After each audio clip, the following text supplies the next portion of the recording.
Bismillahirrahmanirrahim. Assalamualaikum warahmatullahi wabarakatuh. So hari ini kita akan go through for the first chapter, chapter 1, overview of digital electronics. Okay, at the end of this lesson, you will able to identify and describe the digital electronic products and able to explain about the digital electronics, the advantage, understand the digital signals, and to justify the current modern application by use the digital circuit. And after that, we will go for the Internet of Things, and we will look about the components and architecture of IoT system, and also you will able to explain about the roles of digital electronics in IoT, and also to discuss about IoT communication protocols.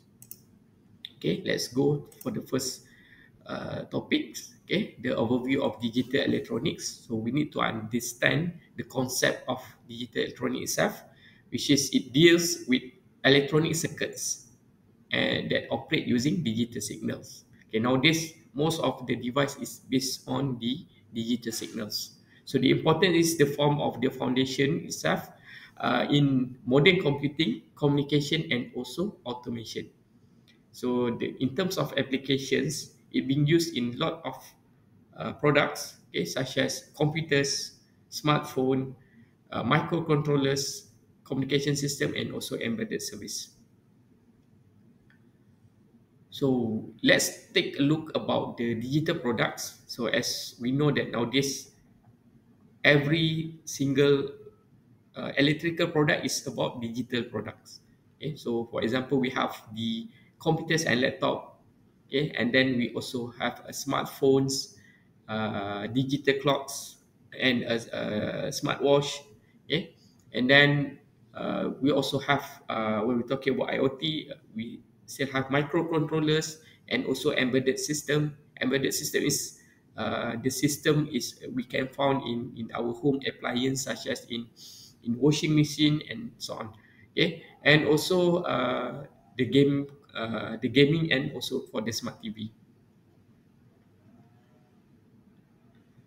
So why? Okay, what's the advantage of digital electronics? So basically, is high accuracy.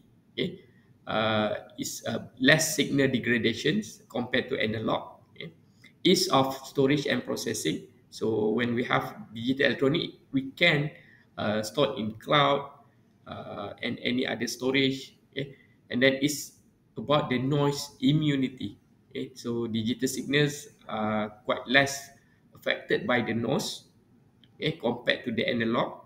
Okay, in terms of reproducibility, it's allow copies. Okay, that means, for example, we have a video, and then we can copy a lot of copy without data loss. Okay, and it's also related to IoT. Okay, towards the automation and integration, you can found in IoT, AI, and smart technologies. So digital signals. Okay, just now we are talking about digital electronic. So it's reflected to digital signals. So digital signals represent the data as a discrete values. We call as a discrete values, which means 0 and 1, or binary. Okay, so to be compared with the analog signals. So analog can be, we can say, as a continuous and is susceptible to the noise. Meanwhile, for the digital is discrete, okay, represent as discrete and resistant to noise. So in terms of waveform, the square wave is for the digital, okay, and then the sine wave is for the analog. So the digital, the wave is in a square, and meanwhile the analog in waveform. Okay. So for example, digital signal is binary code, and also the logic levels in circuit. So why we use the digital circuit? Okay, one of it is because of the reliability and the stability. So it's less affected by environmental factors, and it's easy for data processing. Okay, we can make it automation and produce a complex computations. It's a cost-effective productions. Okay. And in terms of flexibility, it can be reprogrammed and upgraded easily. Okay. And it is integrate with the IoT and AI.